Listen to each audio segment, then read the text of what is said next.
What if the villain of a story was actually the hero? What if Judas Iscariot, known as the great betrayer, was perhaps the most trusted disciple of Jesus?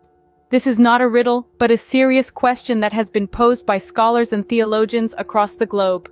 For centuries, Judas Iscariot has been vilified, seen as the traitor who sold Jesus to the Romans for a mere 30 pieces of silver. This narrative has been an integral part of Christian theology, painting Judas as a symbol of betrayal and deceit. But could there be more to the story of Judas? Could he have been misunderstood, misrepresented, or even maligned throughout history? These questions might seem provocative, even blasphemous to some, but they are questions that deserve our attention. The Gospel of Judas, a controversial ancient text, dares to challenge this traditional narrative. In the 1970s, an ancient manuscript was discovered in Egypt that would forever change our understanding of Judas Iscariot. This manuscript, known as the Gospel of Judas, emerged from the sands of time, offering an alternate narrative to the one we've known. Dated back to the 2nd century, it's a relic from a time when Christianity was not a single unified religion, but a cluster of diverse beliefs and interpretations. The significance of the Gospel of Judas in biblical scholarship cannot be overstated. Its discovery sparked a fervor, a whirlwind of questions, and a storm of controversy. It paints Judas not as the infamous betrayer, but as a trusted disciple, chosen by Jesus to carry out a divine plan. This unconventional portrayal of Judas has been met with both intrigue and skepticism, shaking the foundations of traditional Christian beliefs. The Gospel of Judas, while shrouded in controversy, offers a fascinating perspective on one of the most infamous figures in religious history. Within the pages of the Gospel of Judas, we find a Judas far removed from the traitor we know. This ancient text paints Judas in a startlingly different light, transforming him from the archetypal betrayer into a chosen disciple, privy to secret teachings not shared with the other apostles. In this gospel, Judas is not the infamous turncoat who sells out Jesus for 30 silver pieces. Instead, he is portrayed as the only disciple who truly understands Jesus' teachings.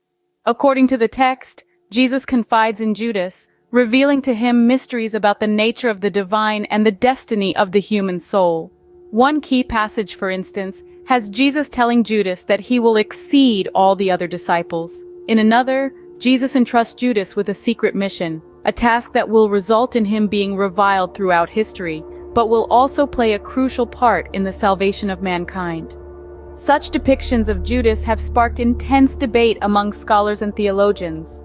Some argue that the Gospel of Judas is an authentic alternative tradition, offering a radically different perspective on Judas's role in the events leading up to Jesus' crucifixion. They suggest that this gospel challenges us to rethink our understanding of good and evil, betrayal and loyalty.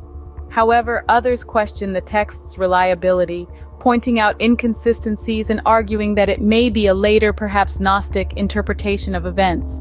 These critics caution against accepting the Gospel of Judas at face value, emphasizing the need for rigorous scholarly analysis and careful interpretation. Regardless of where one stands in this debate, there is no denying the provocative nature of the Gospel of Judas. Its strikingly different portrayal of Judas Iscariot forces us to confront our long-held beliefs and assumptions about one of the most reviled figures in Christian tradition. The Gospel of Judas invites us to question our preconceived notions, presenting a Judas who may not be the villain we thought we knew. The Gospel of Judas has left an indelible mark on religious discourse, challenging traditional beliefs and sparking heated discussions. Its implications for Christian theology are profound, offering a drastically different portrayal of Judas Iscariot, a man traditionally vilified as the betrayer of Jesus. But in this text, Judas emerges not as a villain, but as a trusted confidant of Jesus, a shift that undeniably shakes the foundations of conventional Christian narratives. The Gospel's ties to Gnostic beliefs only add more layers to its complex tapestry. Gnosticism, a religious movement that thrived in the first few centuries CE, emphasized spiritual knowledge or gnosis over blind faith.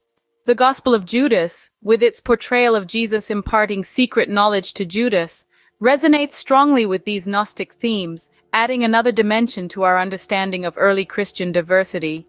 Yet this text is not without its critics. Questions about its authenticity and authorship have been raised, with some scholars suggesting that it may be a later fabrication, designed to challenge orthodox beliefs. Furthermore, the positive portrayal of Judas has raised eyebrows, prompting debates about the very nature of faith and morality.